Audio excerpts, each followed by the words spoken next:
Hello. It's been a fucking century. I'm back at home. Everyone's posting their, top 10 favorite books of the year, top 10 least favorite books of the year. I have had a really good reading year, and I've read a lot of books that I actually really like, and not a lot that I haven't liked. So, we delve into this list of top 10, because everyone loves top 10 videos. First, I want to start out with some shout-outs.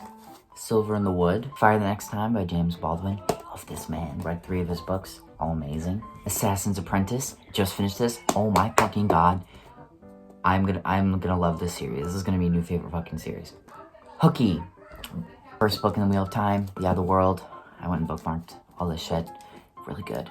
Good start to a series. I like it. So my favorite books of the year, it's going to go from least favorite to absolute favorite. You guys are gonna clown on me for this. Dear Evan Hansen. Okay, listen, I know that the movie got a lot of flack or whatever. I saw it a month early, and I liked it. I thought it was nice. So, Dear Evan Hansen, this is the book adaptation of the musical, whatever. I think that the book is actually the best adaptation of the story. It's just about a high schooler. He has crazy anxiety. He doesn't like being seen as just this outcast with no friends or whatever. So he accidentally gets in a confrontation with another outcast who's kind of a jerk, named Connor. He takes one of Evan's notes, which say it's a note he writes to himself that says Dear Evan Hansen or whatever. His parents, after Connor kills himself, his parents think that Connor's suicide note was to Evan and that they were best friends. So he just plays this up. It gets him a girlfriend, it gets him all these friends, it gets him attention, but then it all goes wrong from there. XFactor Investigations. They're a bunch of mutants / superheroes, and they have their own detective agency. The Secret History. This group of pretentious people, they study Greek, and then one of their friends is murdered, and they are involved. This is what spawned Dark Academia. Neil Gaiman, fucking amazing. Love this man. This is about middle age. He's going back to his town, his small little town where he grew up. He's remembering things that he completely forgot. I just love Neil Gaiman's writing. It's so whimsical. So anything he writes, I end up loving. Let's fucking go. I just bought this copy yesterday because Barnes & Noble was having a killer sale. And that is And Then There Were None by Agatha Christie. I'm actually currently reading Midwinter Murder. Dude. Speaking of fucking killer writing, bro.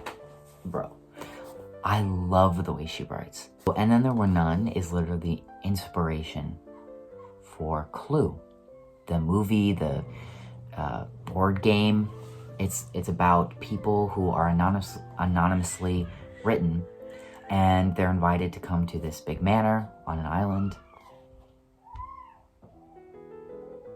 And then once they come together, they realize that they have all done something bad in some way, and they're slowly being killed off. And one of them is the killer, and they have to figure out who it is.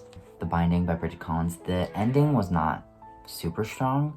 It was there were kind of some unanswered questions, but oh my god, dude. I read this in the spring, just as it was getting warm outside, and I spent literally the entire day. I was just outside, and in the grass, and it was so sunny, and it was such a vibe. And it just captured the aesthetic of Victorian England or Shakespearean England. I don't know, just old England. And I was dude, this is the vibe. I feel if you just love aesthetic shit, you'd fucking love this. People are also gonna judge me for this, but Mo Dao Zushi. Okay, so I watched the anime, and I fucking loved it, dude. Then I read the manga or manhua. The manhua is only available online, but I was really wanting to have a physical copy, so I went on Barnes & Noble Press, and I essentially just made my own. This is my art.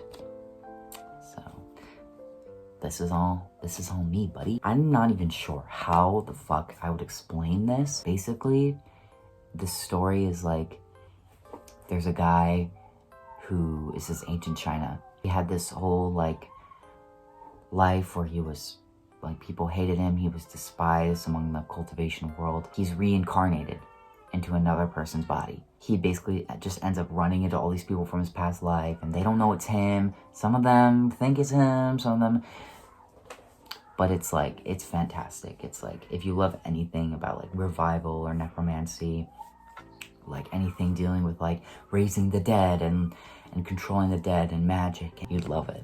Life of Pi, dude. It's about a Indian boy who, his family runs a zoo and they're moving to Canada. All the zoo animals are like they're all traveling on a ship. The ship goes down. An entire zoo full of animals drowns, and so does his family, and he's stranded on a lifeboat. The tiger managed to survive. He has to survive on a boat in the middle of the ocean with a tiger. What more do you want? The Martian. Maybe you've heard of the movie that came out like, oh my god, like 10 years ago now? Holy shit. This is about a astronaut. He's a botanist, and he's trying to like see if he could grow plants on Mars. And he gets stranded on Mars. I just love survival stories. I don't know what it is. Andy Weir is like an amazing writer of sci-fi. Like, he explains things to you in a way that makes sense, and you feel smart for reading it. He's so funny. He's just a really funny person. The way he writes is like, I've laughed so many times out loud while reading his books. Okay, and finally, my favorite book of 2021, Project Hail Mary by Andy Weir. This is another, he's lost in space. Basically, the sun is slowly dying. He is sent with a crew to go like gather these samples of organisms that are killing the sun. He wakes up with amnesia. His crew is dead. He's the only one alive. He has to save the Earth and somehow get back to Earth. I was reading this non-stop. Highly recommend. Yes, so here are my favorite books of the year. Thank you for watching. Like and subscribe.